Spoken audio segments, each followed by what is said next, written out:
चलिए, मैं आमंत्रित करना चाहूंगी श्री जोराराम कुमावत जी को, माननीय मंत्री गौपालन विभाग, कि वो आए, क्योंकि विभाग भी है। हालांकि ये जो मुद्दा है वो विभागों से इतर है, लेकिन जब गौपालन विभाग के ही मंत्री हमारे बीच में हैं तो उम्मीद और ज्यादा बढ़ जाती है इस विभाग को लेकर, गौ माता को लेकर।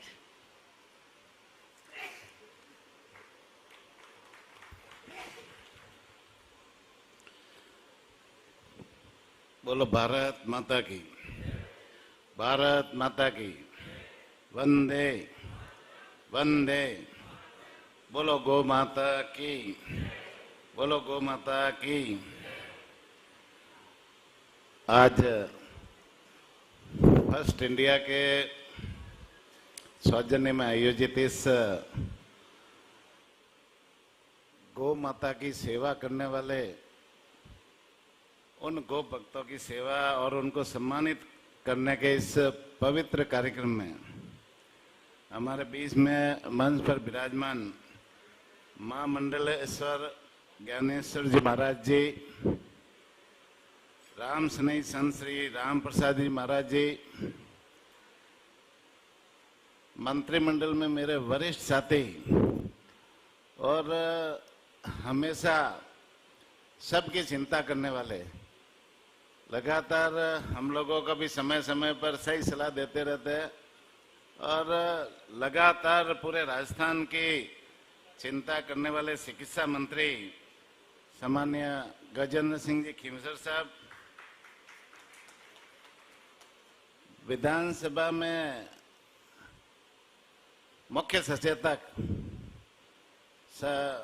विधानसभा में लगातार हम सबके ऊपर मॉनिटरिंग करने वाले और संसदीय कार्य मंत्री, साथ ही साथ में विधि मंत्री, जब जब भी हमारे भी आवश्यकता पड़ती है तो कानूनी सलाह लेने के लिए हम भी इनके पास जाते हैं। और विधानसभा में हमें हमेशा संबल देने वाले सम्मानित जोगाराम जी पटेल, राज्य मंत्री, और लगातार युवा और सक्रिय रहकर लोगों की सेवा करने वाले सम्मानीय के विश्नोई जी, सम्मानीय जिनेन्द्र जी, कपिल जी, राजीव जी, और आज का जो मंच दिया है, जो लंबे समय से जिनको नवाचार करने की मतलब हमेशा ललक रहती है। जब मैं सुमेरपुर का चेयरमैन था, आप स्वायत्त शासन विभाग में डायरेक्टर हुआ करते थे और उस समय भी बहुत सारे नवाचार इन्होंने उस समय किए थे। बाद में भी विभिन्न विभागों में कार्यरत रहते हुए कई नवाचार आपने किए और अभी इस फर्स्ट इंडिया में सीईओ के पद को संभालते हुए एक पवित्र काम आपने हाथ में लिया है, जो गौ माता के संबंध में है और हमारी सनातन संस्कृति के संबंध में है और गौ माता के संरक्षण और संवर्धन के संबंध में है। सम्मानीय अरोड़ा जी, यहाँ पर विराजमान सभी जनप्रतिनिधिगण और सभी गौ भक्त और इस कार्यक्रम में सम्मानित होने वाले सभी गौ सेवक, सबसे पहले तो मैं अखिल जी अरोड़ा जी को धन्यवाद देना चाहूंगा कि आपने ये पवित्र कार्यक्रम रखा। पवन जी अरोड़ा जी को निश्चित रूप से ये गौ माता की सेवा हमारे लिए बहुत ही महत्वपूर्ण है। भाई, हमारे जीवन में 3 माताएं होती है। एक माता है हमें जन्म देने वाली, जो हमें जन्म देती है और जन्म देने के बाद में बच्चे को बोलना सिखाती है, चलना सिखाती है और उसकी परवरिश करती है और इस संसार में योग्य बनाती है। दूसरी माता है गौ माता, जिससे हमें सब कुछ मिलता है। गाय से हमें दूध मिलता है, दही मिलता है, घी मिलता है, छाछ मिलती है, बहुत सारे प्रोडक्ट हमसे गाय से मिलते हैं। साथ ही साथ में गाय का जो गोबर है वो भी किसानों के लिए भी खेती के लिए उपयोगी रहता है। और गाय के गोबर से आजकल बहुत सारी चीजें बनती है। गाय के गोबर से लाख की चूड़ियां बनती है, उसमें 40% गाय का गोबर मिलाया जाता है।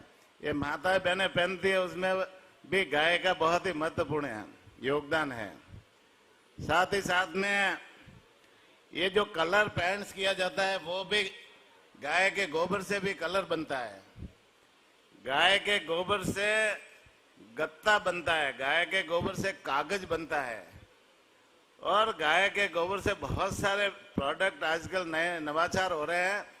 तो हमारे जीवन में गाय का बहुत ही महत्वपूर्ण योगदान है। साथ ही साथ में जो गोमूत्र है वो गंगा जल के समान पवित्र होता है। गोमूत्र से गो अर्क बनता है और गो अर्क से बहुत सारी बीमारियां, चाहे डायबिटीज हो, बीपी हो, चर्म रोग हो, वो भी ठीक होती है। तो गाय की चमड़ी भी हमारे लिए उपयोगी है, गाय की हड्डियां भी हमारे जीवन में उपयोगी होती है। गाय की एक एक चीज मनुष्य के जीवन में उपयोगी साबित होती है। इसीलिए गाय को हमारे माता माना है, शास्त्रों में भी गाय को माता माना है। और तीसरी माता है हमारी धरती माता। भाई जीवन मिलने के बाद में हमें धरती माता से सब कुछ मिलता है। जीवन मिलता है, हवा मिलती है और जितना अन्न और फल फ्रूट और सारे उत्पादन होते हैं वो सब धरती माता से मिलते हैं। तो ये तीन माताओं का हमारे जीवन में बहुत ही महत्वपूर्ण स्थान है। इसलिए हमें इन तीन माताओं की हमेशा सेवा करनी होती है। हमें इनके लिए समर्पित भाव से हम लोगों को रहना है, ये मैं आप लोगों से कहना चाहूंगा। तो निश्चित रूप से तीनों का हम लोग सेवा करेंगे तो हमारा जीवन सफल हो जाएगा। आज गाय माता हमारी सनातन संस्कृति की प्रतीक है। भाई हमारे सनातन संस्कृति में ये भाव है वसुधैव कुटुंबकम का। पूरे संसार को हम साथ लेकर चलते हैं, पूरे संसार का पालन करने में विश्वास रखते हैं। और निश्चित रूप से हमारी संस्कृति में, हमारी सनातन संस्कृति, हमारी हिंदू संस्कृति में इसी भाव को लेकर हम गौ माता की भी पूजा करते हैं, नंदी की भी पूजा करते हैं, पशुओं की भी पूजा करते हैं, हम पहाड़ों की भी पूजा करते हैं, हम वृक्षों की भी पूजा करते हैं, हम अग्नि देवता की भी पूजा करते हैं, हम जल देवता की भी पूजा करते हैं। तो हमारे संस्कृति में हम ये प्राकृतिक जितनी चीजें बनी है उनके भी हम पूजा करते हैं। तो निश्चित रूप से हमारी सनातन संस्कृति है ना, हमारे सनातन संस्कृति के ऊपर कई तरह के आक्रमण भी होते हैं। कई लोग इसे सनातन को नष्ट करने की भी बात करते हैं, लेकिन ये सनातन संस्कृति इतनी मजबूत है। जब जब भी सनातन का किसी ने विरोध किया, सनातन संस्कृति को नष्ट करने की बात चली, तब हमारी संस्कृति वापस पूरी मजबूती के साथ में उभर कर आई है। और ये सनातन संस्कृति और भी इस देश के लिए मजबूती से उभर कर आई है। और अभी महाराज जी कह रहे थे कि विदेशों में भी भारतीय संस्कृति, हमारी संस्कृति की पहचान है। आज पूरा विश्व हमारी संस्कृति को अपना रहा है। और पूरे जो योग दिवस है जो 21 जून को हम मना रहे हैं, ये हमारी संस्कृति है। पहले भारत में ऋषि मुनियों ने इसको अपना रखा था, लेकिन आजकल बाबा रामदेव जी और हमारे प्रधानमंत्री जी ने इसे पूरे विश्व में फैलाने का काम किया है और उस योग दिवस पूरे विश्व में मान्यता दिलाने का काम किया है। तो पूरा विश्व इसे अपना रहा है। इसी तरह से हमारी संस्कृति पूरे विश्व में फैल रही है, हमारे लिए गौरव की बात है। निश्चित रूप से हम लोग भी इस संस्कृति को आगे बढ़ाने में मदद करें, यही मेरा आग्रह है। आज अपन बात करें गौ माता की। तो गौ माता, भाई जब त्रेता युग था, द्वापर युग था, उस समय गायों की बहुत ही कद्र करते थे लोग, और गायों के पालन पोषण में भी विश्वास करते थे, उनकी सेवा भी करते थे।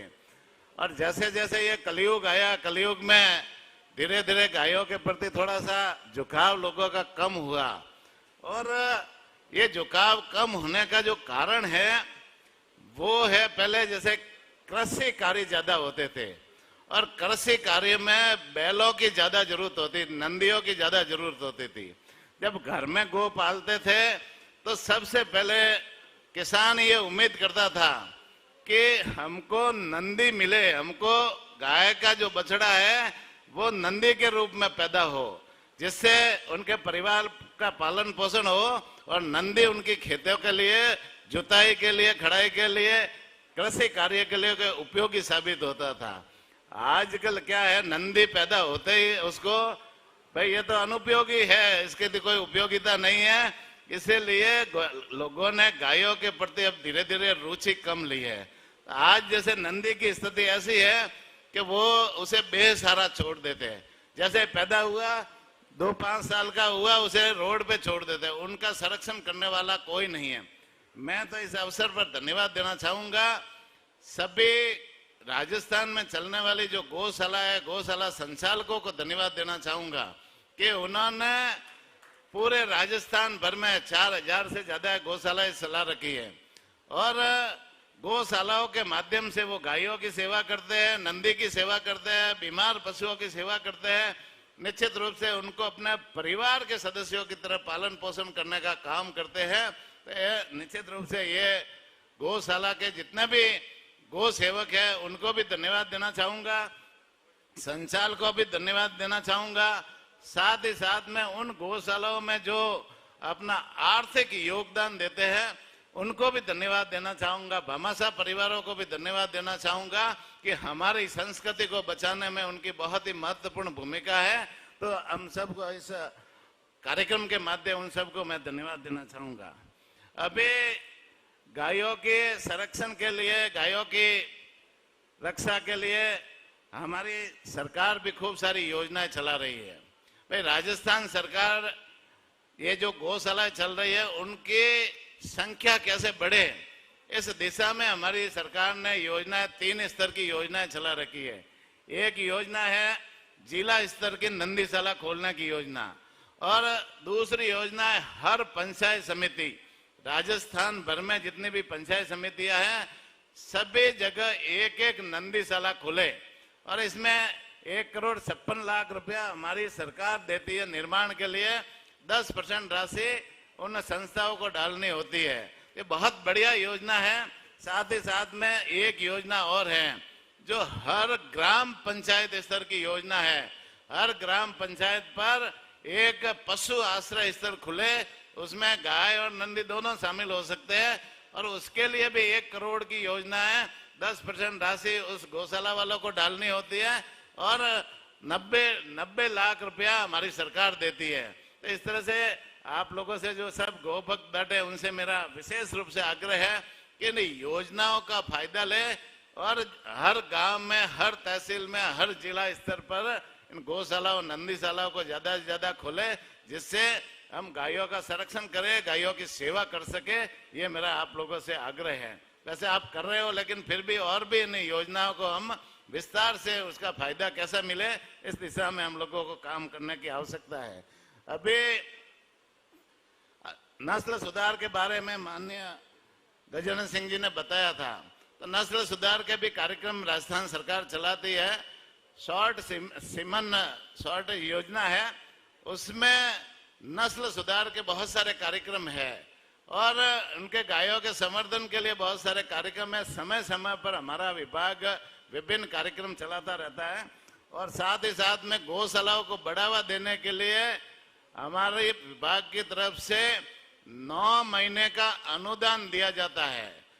बड़े पशु का 40 रुपए का है, छोटे पशु का 20 रुपए का अनुदान दिया जाता है, और अपाहिज या बीमार पशु है उनको 12 महीने का अनुदान देने की योजना चल रही है। साथ ही साथ में नंदीशाला है, जहाँ नंदीशाला चल रही है, उनको भी 12 महीने का अनुदान राजस्थान सरकार दे रही है। तो ये एक सपोर्ट के रूप में, हम ये नहीं कहते कि ये पूरा खर्चा हम दे रहे हैं, लेकिन अरोड़ा जी ये एक सपोर्ट के रूप में इन गौशालाओं के संचालकों को, इनके ये जो सेवा कर रहे हैं, तो इनकी सेवा तो सराहनीय है, लेकिन हम सरकार की तरफ से इनको एक सपोर्ट दे रहे हैं कि कुछ अंश सरकार की तरफ से इनको मिले, जिससे ये सेवा के क्षेत्र में इनको और भी मजबूती हो।